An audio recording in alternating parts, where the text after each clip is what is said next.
ഇന്നത്തെ എപ്പിസോഡിൻ്റെ വിശേഷത്തിലേക്ക് എല്ലാവർക്കും സ്വാഗതം. നിവിൻ ആണെങ്കിൽ രാജേശ്വരിയോട് വന്നിട്ട് ചോദിക്കണം, അമ്മ എന്തിനാ കാവേരി പറയുന്നതൊന്നും കേൾക്കാതെ അവളെ ഇവിടുന്ന് പറഞ്ഞയച്ചത്? അമ്മ കരുതുന്നത് പോലെ ഇവിടേക്ക് വന്ന ഗസ്റ്റിനെ അല്ല അവളുടെ ഹോം സ്റ്റേയിലേക്ക് പറഞ്ഞയച്ചത്. ഇവിടുത്തെ റിസോർട്ട് വേണ്ടാന്ന് പറഞ്ഞിട്ട് പോയവരെയാണ്. അപ്പോൾ രാജേശ്വരി ചോദിക്കുകയാണ്, എടാ ഞാനും ജയബാലൻ അങ്കിളും പറഞ്ഞിട്ടും നിനക്ക് അതൊന്നും വിശ്വാസമാവുന്നില്ലല്ലേ? നിനക്ക് ആ ഫ്രോഡ് പറയുന്നതാണോ വിശ്വാസം? അപ്പോൾ നിവിൻ പറയാണ്, അമ്മയ്ക്ക് അവളെ ഇവിടുന്ന് പറഞ്ഞയക്കാനുള്ള അവകാശമുണ്ട്, പക്ഷേ അവളെ ഫ്രോഡെന്ന് വിളിക്കാൻ പാടില്ല. അതിന് മാത്രം തെറ്റൊന്നും അവൾ ചെയ്തിട്ടില്ല. അപ്പോൾ രാജേശ്വരി ചോദിക്കണം, നീ ഇങ്ങനെയൊക്കെ സംസാരിക്കും, നിനക്ക് അവളോടുള്ള പ്രണയം തലയ്ക്ക് പിടിച്ച് നടക്കുവാണല്ലോ. അപ്പം നിവിനാണെങ്കിൽ ആസിഫിനെ ഒന്ന് നോക്കുന്നുണ്ട് കേട്ടോ.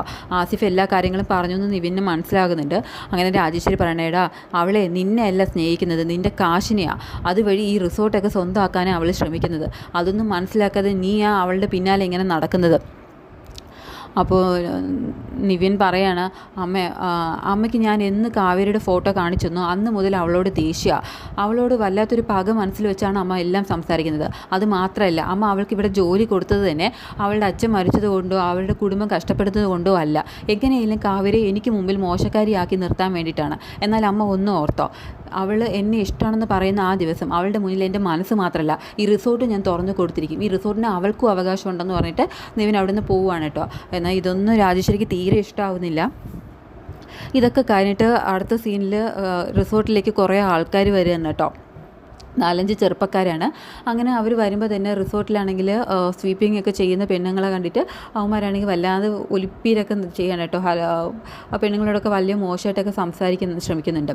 അങ്ങനെ ആസിഫാണെങ്കിൽ അവർക്കവിടെ മുറിയില്ലെന്ന് പറഞ്ഞിരിക്കുകയാണ് കേട്ടോ.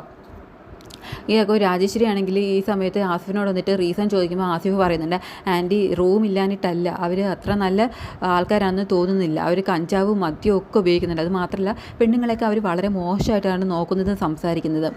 അപ്പോൾ രാജേശ്വരിക്കാണെങ്കിൽ പെട്ടെന്ന് കാവേരി പറഞ്ഞതൊക്കെ ഓർമ്മ വരികയാണ് കേട്ടോ. അങ്ങനെ രാജേശ്വരി ആണെങ്കിൽ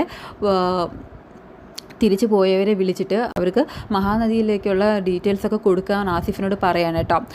നിങ്ങൾ ആഗ്രഹിക്കുന്ന ഫെസിലിറ്റീസൊക്കെ അവിടെ ഉണ്ടാവും, നിങ്ങൾ അങ്ങോട്ടേക്ക് ചെല്ലുമെന്ന് പറയാണ്. ആസിഫാണെങ്കിൽ ആദ്യം ഒന്നും മടിക്കുന്നുണ്ട്. അപ്പോൾ രാജേശ്വരി ആണെങ്കിൽ ആസിഫിനോട് പറയുന്നതനുസരിച്ചാൽ മതി എന്ന് പറഞ്ഞിട്ട് അവിടെ നിന്ന് പോവാണ് കേട്ടോ. രാജേശ്വരി എതിർക്കാൻ മടിച്ചിട്ട് കാവേരിയുടെ ഹോം സ്റ്റേയിലേക്ക് പോകാനുള്ള വഴിയും അതുപോലെ തന്നെ അവരുടെ നമ്പറും ഒക്കെ പറഞ്ഞു കൊടുക്കണം കേട്ടോ. അങ്ങനെ അവർ പോയി കഴിയുമ്പോൾ ആസിഫാണെങ്കിൽ രാജേശ്വരിയോട് ചെന്ന് ചോദിക്കുകയാണ്, ആൻറ്റി കാണിച്ച തീരെ ശരിയായില്ല, 4-5 പെണ്ണുങ്ങൾ മാത്രമുള്ള സ്ഥലത്തേക്കാണോ ഇതുപോലെയുള്ള ആൾക്കാരെ പറഞ്ഞയക്കുന്നത്?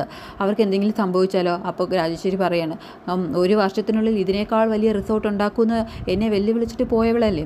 എടാ രാജേശ്വരി, ഈ റിസോർട്ട് ഉണ്ടാക്കിയതേ കാശുകാരനെ കെട്ടിയിട്ടല്ല, രാജേശ്വരിയുടെ കഷ്ടപ്പാട് കൊണ്ട് ഉയർത്തിയെടുത്തതാണ് ഈ റിസോർട്ട്. അവൾക്ക് മിടുക്കുണ്ടെങ്കിൽ അവൾ ഇവരെയൊക്കെ തടഞ്ഞു നിർത്തട്ടെ എന്ന് പറഞ്ഞിട്ട് രാജേശ്വരി ഇവിടുന്ന് പോവാണ് കേട്ടോ. അങ്ങനെ ആസിഫിനാണെങ്കിൽ ഒന്നും പറയാനില്ല.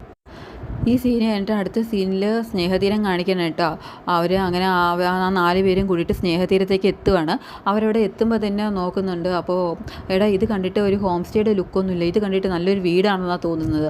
അപ്പോൾ കൂട്ടത്തിലുള്ള ഒരുത്തൻ പറയാണ്, എടാ നമുക്ക് ഇത്രയും നേരമായിട്ട് ഒരിടത്തും റൂം കിട്ടാത്തതേ, നമ്മൾ കള്ള് കുടിച്ചിട്ടുണ്ട്, നമ്മളുടെ പെരുമാറ്റം ശരിയില്ലെന്ന് മനസ്സിലാക്കിയതുകൊണ്ടാണ്. ഇവിടെയെങ്കിലും നിങ്ങൾ നേരെ ബിഹേവ് ചെയ്യണം. നമ്മൾ കള്ള് കുടിച്ചിട്ടുണ്ടെന്നോ നമ്മളുടെ സ്വഭാവം ശരിയില്ലെന്നോ ആർക്കും സംശയം തോന്നരുത്. പറഞ്ഞതൊക്കെ കേട്ടല്ലോ, അല്ലെങ്കിൽ ഇവിടുന്ന് നമുക്ക് നേരെ തിരിച്ചു പോവേണ്ടി വരും എന്നൊക്കെ പറയണേ. അങ്ങനെ കൂട്ടത്തിൽ ഒരാൾ മാത്രമായിട്ട് അകത്തേക്ക് കയറുകയാണ്.